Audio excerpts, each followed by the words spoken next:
Hello everyone. Welcome to Study with Yash Education. Today we will learn about taxes, progressive and regressive tax.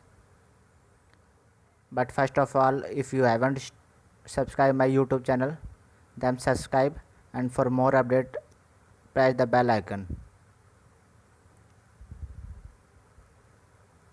Let's read what we have in progressive and regressive tax.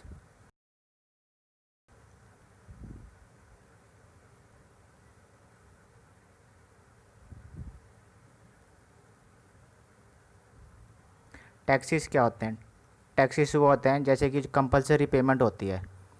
Compulsory payment होती है जो कि हम government को करते हैं without want of any return. मतलब कि टैक्स हम टैक्स देते हैं लेकिन उसके बदले हमें क्या कुछ नहीं मिलता, ठीक, रिटर्न में कुछ नहीं मिलता। तो ये क्या होता है, टैक्सेस होते हैं।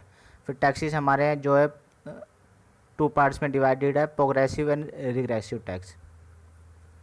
तो प्रोग्रेसिव टैक्स कौन से होते हैं? प्रोग्रेसिव टैक्स वो होते हैं जो कि इनकम के साथ इंक्रीज होते जाते हैं, ठीक। जैसे किसी पर्सन की इनकम है वो इंक्रीज हो रही है तो उसके हिसाब से उसका क्या टैक्स भी इंक्रीज हो रहा है। तो इंडिया में क्या है, इंडिया में है जो हमारे क्या प्रोग्रेसिव टैक्स है। तो इसकी डेफिनेशन पढ़ते हैं। A tax is said to be progressive when the rate of tax increase with increase in income. अगर किसी पर्सन की इनकम इंक्रीज हो रही है तो उसके साथ उसका जो टैक्स है वो भी क्या टैक्स परसेंटेज भी इंक्रीज हो रहा है। एग्जाम्पल है, tax rate is 10% for income between 2 to 5 lakh. अगर किसी की इनकम है वो कितनी है, 2 to 5 लाख है, तो उसका जो टैक्स है वो कितना 10% है। और अगर उसकी इनकम इंक्रीज हो रही है 5 to 10 लाख तो उसका जो टैक्स है, जो उस पर टैक्स बर्डन है वो क्या 15% है, ठीक। तो ये क्या प्रोग्रेसिव टैक्स है। तो ये प्रोग्रेसिव टैक्स जो होता है, जो ये उसी को पे करना पड़ता है जो कि एक्चुअली जो उसका हकदार है, ये किसी पे ट्रांसफ़र नहीं हो सकता। फिर सेकंड है हमारा रिग्रेसिव टैक्स।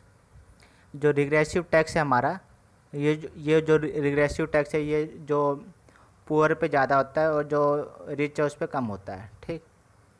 तो ये कोई बहुत कम ही कंट्री होगी जिसमें ये रिग्रेसिव टैक्स होगा। तो इसकी डेफिनेशन पढ़ते हैं।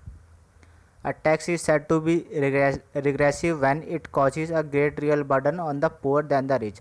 मतलब जो अमीर है उस पर ज़्यादा होगा और जो पुअर है उस पर क्या ना, जो अमीर है उस पर कम होगा और जो पुअर है जो गरीब है उस पर क्या ज़्यादा होगा इसका burden. If a person with